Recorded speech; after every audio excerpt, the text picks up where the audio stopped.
अस्सलामुअलैकुम वरहमतुल्लाहि वबरकातुहू। मैं डॉक्टर रियाज़ुद्दीन हूँ। पेशे के लिहाज से हकीम और होम्योपैथिक हूँ। दोनों डिग्रियाँ मेरे पास हैं, लेकिन अब मैं प्रैक्टिस ज़्यादातर अल्टरनेटिव मेडिसिन के अंदर ही कर रहा हूँ। मैं कोशिश ये करता हूँ कि अद्वियात का इस्तेमाल ना किया जाए। लेकिन ज़ाहिर है कि अब हम पर कुछ ज़िम्मेदारियाँ हैं एज़ ए सीनियर फिजिशियन।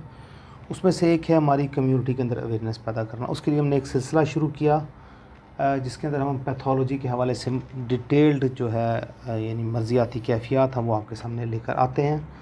अब हमने सिलसिला शुरू किया है निज़ाम तनफ़ुस के अमराज़। निज़ाम तनफ़ुस के अमराज़ में आज का जो हमारा टॉपिक है वो है खून थूकना, हेमाटाइसिस। नाज़रीन, इस मर्ज़ में मरीज़ खून थूकता है या थूक के ज़रिए खून आता है।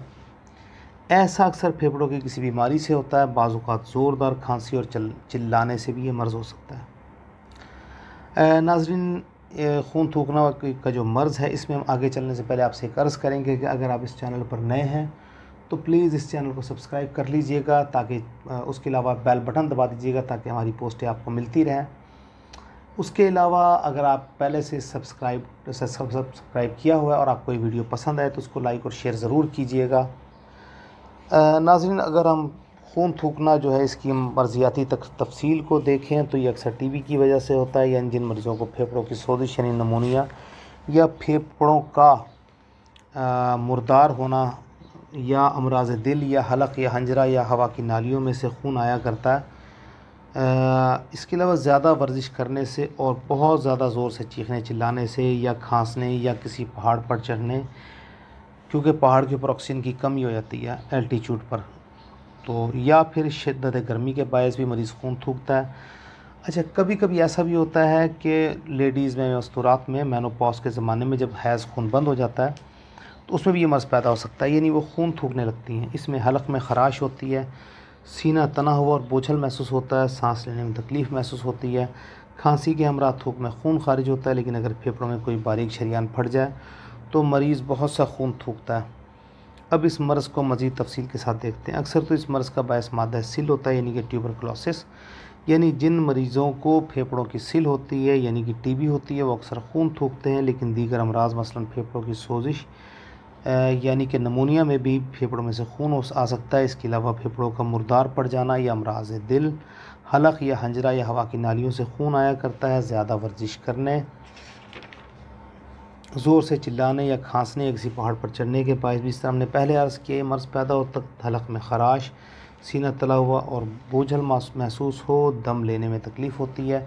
खांसी के हमरा थूक में खून खारिज होता है, लेकिन अगर फेफड़ों में कोई बारीक शरीयान फट जाए तो मरीज़ यक बारगी बहुत सा खून थूकता है, जिसके बायस बाज़ औक़ात इसकी मौत वाक़ हो सकती है। मैदा से जो खून बज़रिए क़ै खारिज होता है वो स्याही माइल होता है और इसमें गर्मी महसूस होती है, लेकिन जो खून फेफड़ों से आता है वो सुर्खी माइल होता है और इसमें ग़िज़ा की आमेज़िश नहीं होती। अब बात ये है कि हमें कैसे पता लगे कि मरीज़ मुंह से खून थूक रहा है तो ये फेफड़ों में से आ रहा है या मैदे में से। तो इसमें खून का इम्तहान कराएंगे, सीने का एक्सरे कराएंगे, इसके अलावा ब्रोंकोस्कोपी करवाएंगे, पल्मोनरी फंक्शन टेस्ट भी करवाया जा सकता है, बलगम का टेस्ट भी करवाया जा सकता है। इसके अलावा मेंटोस टेस्ट जो प्रॉपर एक टीबी का टेस्ट है वो करवाया जा सकता है। आम तौर पर मर्ज़ दिक़ में ज़्यादातर खून आता है, इसलिए इसमें फेफड़ों का एक्सरे लाजमी करवाएं और चेक करें फेफड़ों पर कहीं कोई ज़ख़म तो नहीं है। इसके अलावा अगर खून थूकने का मर्ज़